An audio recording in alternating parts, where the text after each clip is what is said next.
Well, this is the latest twist in what's really a long-running saga, a battle between the judiciary and the government of Kiribati, and in particular, a battle between the government and two Australian and New Zealand-based judges, respectively, or rather two Australian and New Zealand citizen justices who have been based in Kiribati for a long time, who have been seemingly targeted by the government, partly, the justices say, because they've resisted attempts to erode the rule of law and judicial independence in Kiribati. Now, what's happened is that Mr. Lambourne, or Justice Lambourne, he was suspended earlier this year. He re-entered the country, and now Kiribati is essentially trying to kick him out entirely. He was served a deportation order early this morning, taken to the airport by officials and by police. At the airport, a really extraordinary standoff occurred. What happened is that he got a last-minute injunction from the court ordering the Attorney General to cease the deportation. The police apparently pushed on with it, trying to get him on the phone, on the plane and out of the country. His lawyers then contacted the lawyers of Fiji Air. Fiji Air was operating the plane, who then instructed their pilot not to take off with him on board because it was illegal to do so, transporting him out of the country against his will. The government of Kiribati then told the Fiji Air flight that it wouldn't be permitted to leave Kiribati at all unless they took the former or the suspended justice with them, before eventually relenting after a period of time. I'm not sure how long, and allowing the flight to leave. Now, Mr. Lambourne, or former Justice Lambourne, is now, we believe, in a motel not far from the airport, effectively under detention.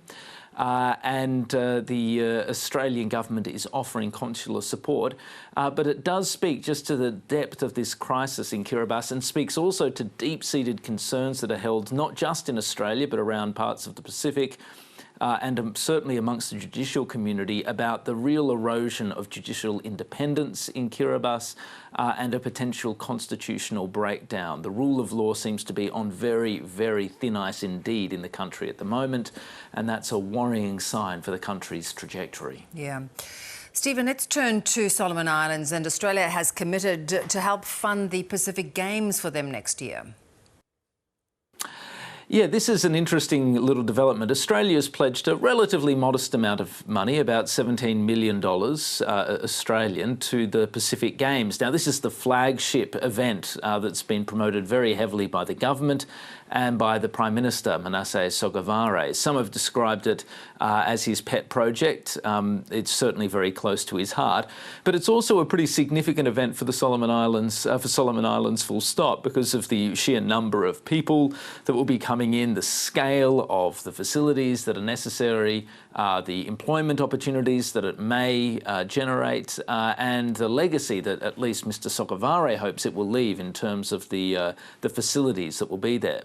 Now, Australia is not the largest player when it comes to the Pacific Games. The largest by a fair margin is China, which is building a huge number of, a fair number of large facilities for the Games, including the major stadium, at pretty substantial cost, winning them enormous favour with Mr. Sogavare.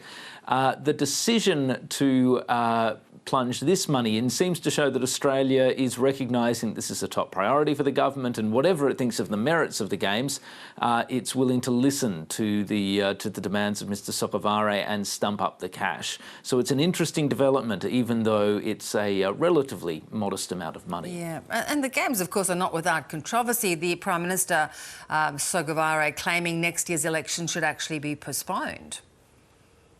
Yes, and that's the most controversial part of these games. The government claims that it can't or doesn't have the capacity to hold this election at the same time as the Pacific Games. So it's saying that it simply has to defer them, and it's introduced now a very controversial bill, a constitutional amendment that will essentially defer the elections until 2024, pushing it back by a year or so. in order to allow the games to go ahead first. Now, this has caused quite a bit of disquiet in Solomon Islands. The opposition says it's profoundly anti-democratic and that it risks triggering another fresh round of civil unrest and instability in the country, warning that there might be protests in the street. That's an unnerving prospect, not just for the government, but also for the Australian government, which is watching this very closely. Now, interestingly, the opposition has come up with, or an opposition MP has come up with what he says is a solution. He says Australia could offer to fund the elections. Tell Mr Sogavare that we will stump up the cash necessary to allow them to hold both the games and also the election in the same year.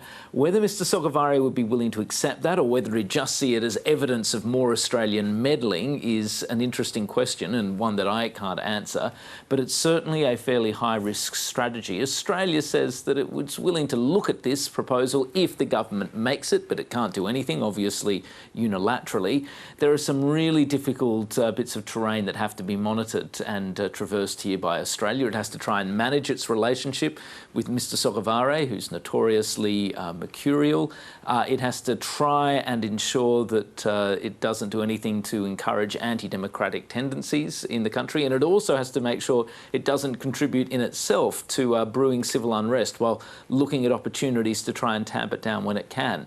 Now, Australia doesn't have control here, of course. A lot rests on the decisions that are made by politicians in Solomon Islands, by Mr Sogavare, by the main political actors and by civil society, which will make their own decisions.